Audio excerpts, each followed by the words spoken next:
What is going on, everybody? This is Kev the Barber with another classic, and you are sitting at the barber's table. Right now, I'm going at the side of the head with a 3. Today, this cut's going to be a little bit different. No bald, no skin, and we got curly hair. I know a lot of my fades are definitely like bald or skin, or, you know, I feel like we've seen enough of that. I know some people ask me for what natural looks or like scissor cuts, or I don't know. I'm just trying to do a little bit different things on here. Overall, this channel, I don't know if I speak on this enough, but this channel was made to speak to, I guess you can say, 15-year-old Kevin, me when I was in high school, just showing everything I've learned, everything I'd want to know at that point. I'm really just showing my journey and everything. Like that's what really started the barber's journey.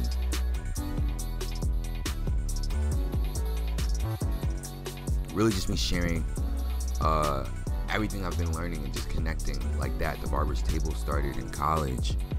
This is a line of demarcation, by the way, with a magic clip closed, or open. Yeah, man, just like the Barber's Table started because I was really serious in college, really wanted to take it far, and I realized that there was no way I was going to go far unless I took myself serious. I didn't take myself serious, then nobody else would, and that's what I really want everybody to look into when it comes to this industry. This industry, you go as far as you decide to. The journey's been going along pretty amazingly, though. I'm in a shop now. This is the shop right here. It's called Mr. Fresh Cut.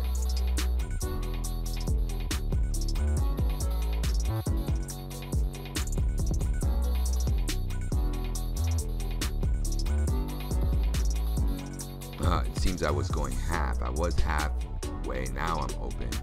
So this is like, I just want to see the hairline around. He didn't want bald. He just want to see barely hair. So that's one little trick. If somebody doesn't want it bald but still wants it really low, I don't go closed, because closed is a little difficult to see the hairline. So I just go halfway. Now I'm just kind of using my one and fading it into that, and making sure I use my wrist to flick out at the end. Barbering is really, I've come to the point where fades are kind of automatic now. Like I make lines, take them out, and I can remember it was the most difficult thing starting. That like making a line, taking it out, and now I'm even doing fades without lines. It's crazy how you can like really develop. So I've been where some of you guys are, in the sense where like creating a line and taking it out, just all of that just seemed like a challenge. Now I really just look at the overall fade, which is why I do RMFs, to try and help people's eyes and improve them. By the way, that's coming back. People have been asking me, if you've watched this video, or if you're hearing the sound of my voice, of course you're watching the video, send an email of your RMF to my Gmail. It's going to be in the link in the description below. If you're one of the first 10 to send, then you'll be in it. I'm also going to be posting it on my Instagram, so call that I guess benefits for watching the video first. So make sure you guys turn on your post notifications for this video, post notifications for Instagram. I'm going to start doing the RMFs more often, and it's going to, I got big plans. I'm going to be doing personal calls as well.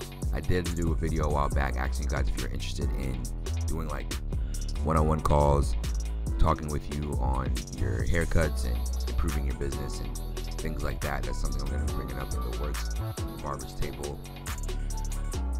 But yeah, as for this haircut, I'm just going up with the one and using the corner of my blade, as well as, you know, I'm not going real flush at the moment. I'm just flicking into that fade and making sure that it's blended. See this line right here? You always get that line with a 1. So now I'm using my 1/16 guard, which I also call a half guard, and I'm taking that line out. And for those who keep asking, yes, my voice did get deeper. It did, because of my vocal cords have gotten damaged. And for those who already know, I know it's annoying that I have to keep saying this, but I don't know what it is. I just keep explaining myself for some reason. But I'm using the corner of the blade, fading it in, and making sure that the blend is, you know, pretty much good. You can see little dark spots, and I really want to make sure those are out. I like doing these tutorials, I guess, on one side because, you know, it's pretty much the same type of fade all around. And I kind of speed it up just like you see here, so you can have an idea of how I take it around. If you guys want to see the whole thing, I'd like to get a head count like of people who are interested in that. Yeah, I'm just perfecting the fade. And even when you're done with the fade, like once you do a hairline, I don't know what it is. I have no scientific explanation for why when you do a hairline, you can see the dark spots even better. It's like when you frame a picture and then you see more imperfections. One little trick to make sure that you see the fade better is when you either look in the mirror or take a step back. Because when you're doing a haircut, the perspective is your eyes are above the fade, looking down on hair that is layering on top of itself, making it darker than it seems or lighter than it seems. So you take a step back so you can get a different perspective where the hairs aren't looked at from bird's eye view, but looked at from, I guess, same level, you can say. But it's the same thing with the mirror too. You take a look at a mirror, your perspective is taking further back, so you see it at a different perspective. I wanted to take this opportunity to show you guys how I do shear over finger, where I've cut my guideline pretty much, and the guideline is in the middle, and then you take it to the side. See that bulk of hair there? I'm taking it, and there's my guideline all the way to the knuckle. I'm cutting to my knuckle, but I'm not cutting the hair by my knuckle, just so that I can even out the hair. Now that's how you do the top one, no matter what the texture is. You create a guideline and then you follow it. You see that bulk of hair that's going? See now, I mean, I could have used a guard, probably could have used what? A 6 or something, but I wanted a little bit of control, and I also wanted to show you guys this. So if I wanted to do the haircut faster or whatever, I probably would have just used the 6 or something. Would have been much easier. Now I don't know, I just blend in with the shear. It's just so effortless. You have so much more control than with a guard, because the guard is kind of, if you're not careful, it's dependent on the head shape, because the length of the hair is dependent on how far it is from the head, which is why you have different sizes of guards. Because the bulk is the distance from the head, which would determine the length of the hair, which you would be cutting at this. I'm rambling, but anyway, here I am doing the blade work, and I did it dry, made sure that like I stretched the skin, went with the grain first, and then went against the grain, just to make sure that there's no cuts or anything.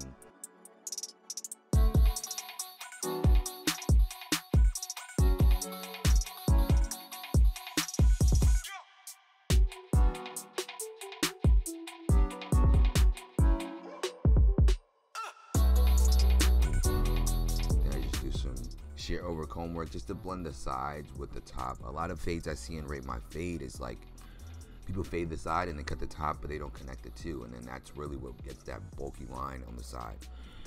Now this is the finished product. Hope you guys like the cut. Thanks for seeing at the Barber's Table. See you guys in the next one.